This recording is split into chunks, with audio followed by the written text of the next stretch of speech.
खन खन खन के मोर कंगनवा खन खन खन के मोर कंगनवा खन खन खन के मोर कंगनवा खन खन खन के मोर कंगनवा खन खन खन के मोर कंगनवा खन खन खन के हो कंगनवा खन खन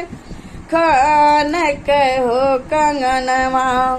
आंगना बहारत रहली आंगना बहारत रहली पड़ी गई सासुरु के नजरिया पड़ी गई सासुरु के नजरिया आई सन ससुरु के घर से बाहिर आवते ऊँझऊ घर हो